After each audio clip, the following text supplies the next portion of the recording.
Good morning. Welcome to our morning coffee live together. Hope you're doing well today on this rainy, cloudy, overcast day. And happy to be with you again and for us to delve into an interesting topic today about being parents. And even if you're not a parent, I'm sure you have your ideas concerning that and that you will be able to participate in what's happening here. So thank you for joining me this morning.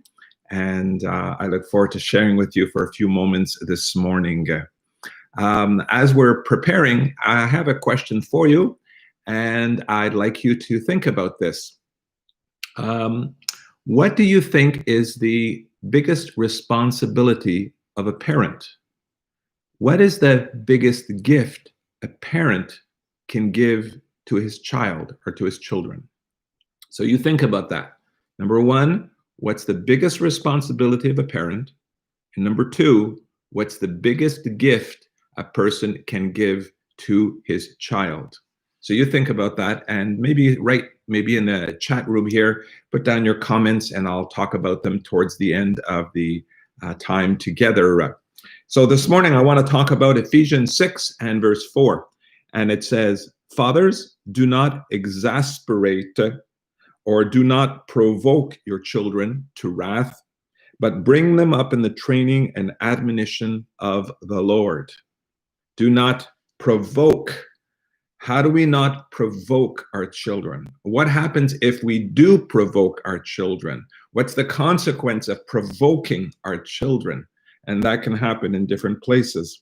I was reading an article about the Houston Police Department. They put out a leaflet on parenting years ago, which was guaranteed to be 99% effective. The leaflet was called How to Ruin Your Child. And there was only 5 simple steps. Let me read them to you. Number 1, beginning with infancy, give the child everything he wants. Number 2, when he picks up bad words, laugh at him. Number 3, never give him any spiritual training. Let him wait until he's 21 years old and let him decide for himself. Number 4, avoid using the word wrong. It may cause him to develop a guilt complex. Number 5, pick up everything he leaves around so he will become experienced at throwing responsibility on everybody else. A child's future is very much dependent upon the discipline and training they receive from their parents. Last week, I talked primarily about the responsibility of children or youth in terms of obeying and honoring their parents, and even for adult children too, about honoring your parents. You can listen to that last week. But today I want to talk primarily about the role of parents in the relationship with their children. Everybody knows that a child automatically obeys and honors their parents, right? They always bow down and say, "Yes, mom, yes, dad." They are just perfect in obedience. No, we see that children often have a tendency towards disobedience, towards a self-will, about imposing their ideas, thinking that they know better than their parents. But who knows better, the child or the parent? Obviously, the parent with more wisdom and more experience is better positioned to truly protect and to guide the child so that he would not be in danger. And so when Paul directs what he's saying, he says, "And you, fathers, do not provoke your children or exasperate your children." The word for fathers here really should be parents. It's for fathers and mothers. Actually, the word is used in Hebrews 11 and verse 23. The same Greek word here is used in that verse where it says, "By faith, Moses, when he was born, was hidden 3 months by his parents." It's the same word. And so here when it says, "Fathers, don't provoke your children," we should say, "Parents, don't provoke your children." Culturally, this was quite revolutionary in the time of the Apostle Paul. In that society, it was really only the fathers that had any authority at home. Rome had a law called patria potestas, which means the father's power. And under this law, the man owned everything in the house, and the possessions, the children, the wife, the slaves, and could do anything he wanted with them. He could force his children to marry, and he could divorce his wife for no reason at all. He could neglect his family and slaves if he wanted to. He could beat them and sell them into slavery, disown them, or even kill them. And when a child was born, it would be placed at the father's feet. And if he decided he wanted to keep it, he would pick it up. And if he decided he didn't want it, he would just turn and walk away, and the child was sold into slavery or killed. But Paul's message was quite revolutionary. He began by giving responsibility to both the husband and the wife, as we will see when we get deeper into this verse, to tell the children to treat their children not as possessions or slaves, but as real people who have eternal significance and infinite value. Both the father and the mother should be involved in disciplining and training process. It is a concerted effort to train them up your child in the way they should go. So let's just go through the verse very quickly. First it says, fathers or parents, do not provoke, do not exasperate your children to wrath. To provoke to wrath, to provoke to anger, to make or cause anger. Another New Living Translation says, don't make your children angry by the way you treat them. How do we make our children exasperated? How do we provoke them to anger? Well, there'd probably be two ways we can think of. Firstly, we're over restrictive, or we give them too much liberty. Somewhere in the middle is the right way to bring up our children. Over restrictive, we become too strict, and we're just too harsh with our punishment, and we try just to protect our kids, and we just, hey, it's my way or the highway, and they're never allowed to do anything, and we just restrict them, setting unrealistic goals, and discouraging them, because in the end they realize that it doesn't make any sense what we're doing for them. Parents can just say, listen to me, I do it the way I tell you. What part of no don't you understand? And just be really strict with them. Well, that can cause anger and exasperation. On the other hand, parents can give too much liberty, and they have no restrictions, no chores, no responsibilities around the house, and they never get disciplined when they do wrong.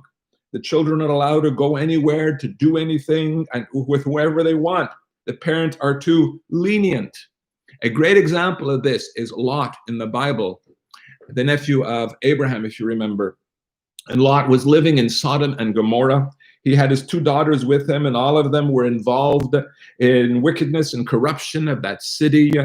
And Lot was the father who was giving too much liberty, and his daughters got caught up in sin. But remember from Genesis, God destroys Sodom and Gomorrah, but rescues Lot and his two daughters. The wife doesn't make it, as you remember. And Lot is scared because he's seen disastrous results of sin. So what does he do? A short stay in the town of Zoar, he goes to the other extreme and takes his daughters off into a cave in the wilderness, where they live for a while, almost like separated from the world. He just doesn't want them to be exposed to the sin, because he sees how the judgment of God came against the city in which they lived. And so now he becomes too restrictive, and his daughters fall into other kinds of sin. All of this is to illustrate the fact that you cannot protect your child by being too liberal or being too strict. Both will end up provoking your children, which is what Paul commands us not to do.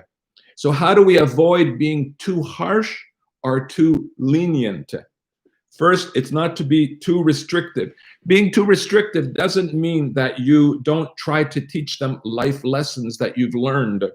We learn from our mistakes, and we try to teach our children so that they don't duplicate exactly the mistakes that we made in our lives.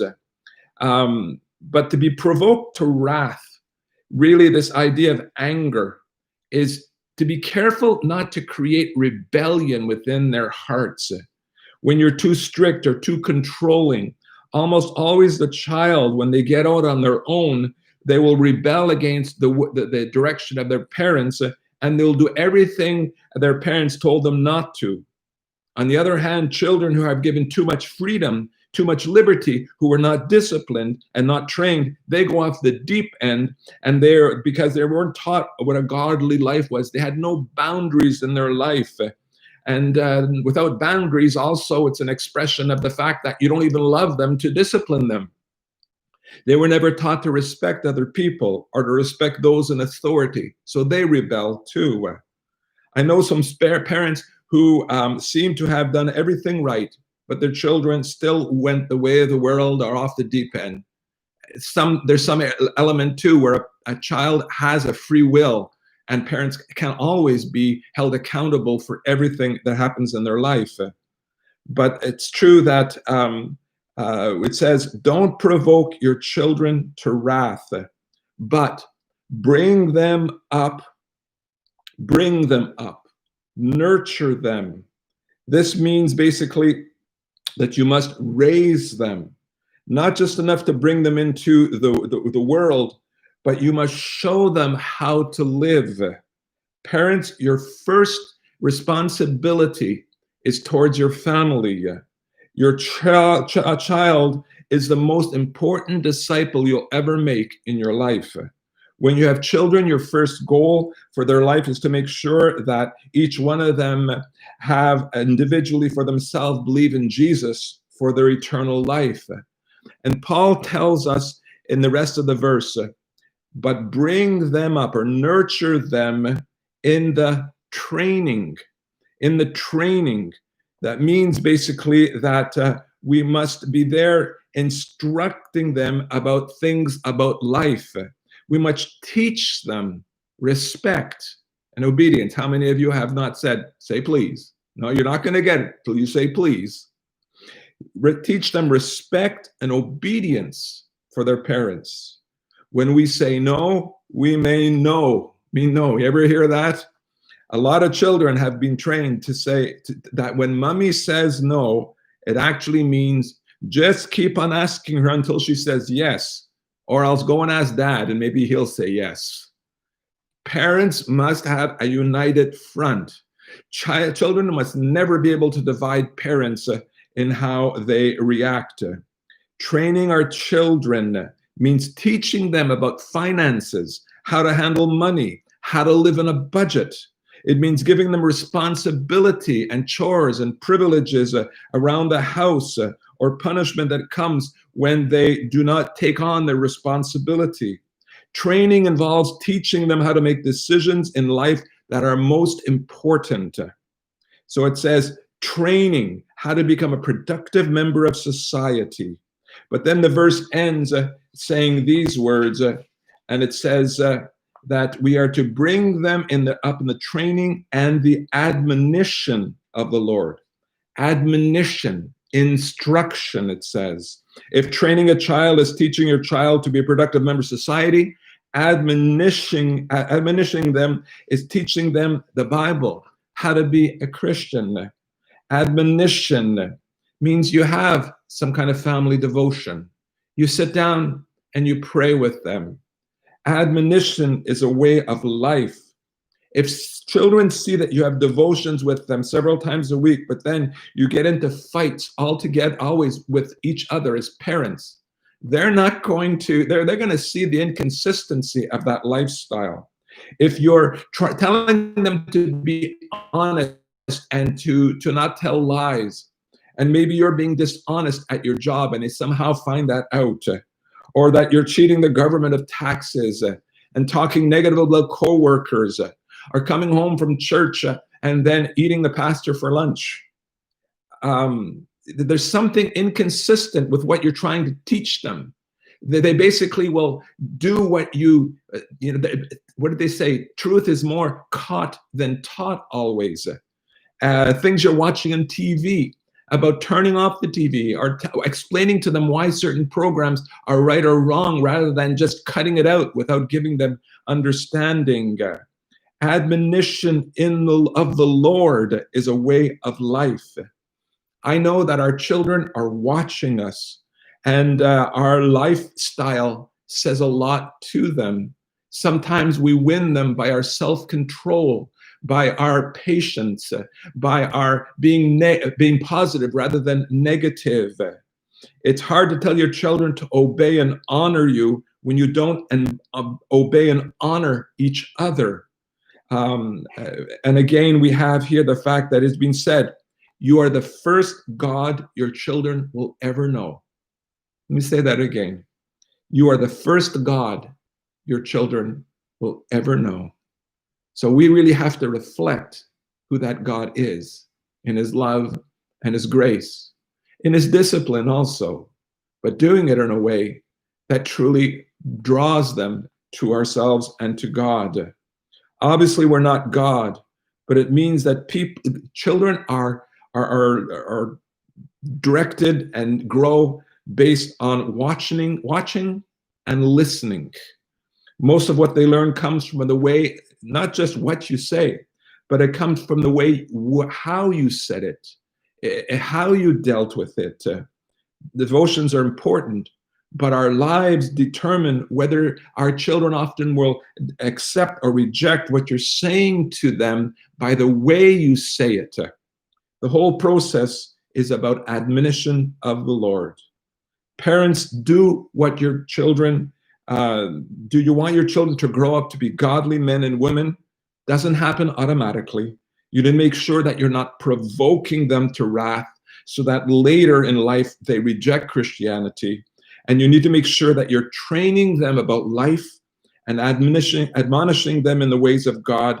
This is God's directions for how to have a happy family. So I said my piece right now. And just before we end, I want to hear from you. What is the biggest responsibility, in your opinion, of a parent? And what is the biggest gift a parent can give to his child? Write something in the chat room, and I'm just going to read them right now. Rebecca says, the biggest gift, I'd say, a model of Christ-like behavior. Yeah, that's a gift, more than money, because in the end, they can have all the money and be so depressed and want to sort of give up. Any other comments there? What's the biggest gift you can give your child? What do you think it is? Biggest responsibility is not becoming complacent. Yeah, being a parent is a big job. It's a big responsibility, and the Bible says that we are to admonish them, train them, meaning that we have a responsibility and to nurture them. It doesn't just happen. It's almost like God saying, you have a responsibility. I've given you this gift of this child, and you now must recognize that you are my extension to them. They don't just become good human beings by the fact that you bring them up or you give them food. You must nurture them, admonish them. Here's another one from Anna, bringing them up in fear and love of God. Gift, love, and being present. Yeah, the greatest gift is the giving of ourselves, giving of our time, doing something with them that shows that they have such value that you would rather be with them than anybody else or any other thing you could do. I think we need to prove that over and over again. Maybe that's why maybe for children, often they gravitate around the mother more than the father sometimes, maybe because one is more present than the other, or maybe because also the mother is more in tune with the feelings of the child. Fathers, we need also to be in tune with our children, our children's feelings and how they're doing, and be interested not in just what they can do to perform and make us proud, but to love them and to truly be interested in the details of their lives by spending time with them and keeping our word and doing what we need to do as parents, that if we promise something, we keep our promises and we don't frustrate them or exasperate them. Anyhow, enough be said. My time has flown by this morning. I can't believe it. Anyhow, there's such an important topic. Here's another one here, to lead and to love like Jesus. Great, great thought, Jennifer. Thanks for sharing that. The Lord bless you. Have a great day, and may your family be blessed. And may you as parents have wisdom and courage to continue to love your kids in Jesus' name. Bye now. Have a great day.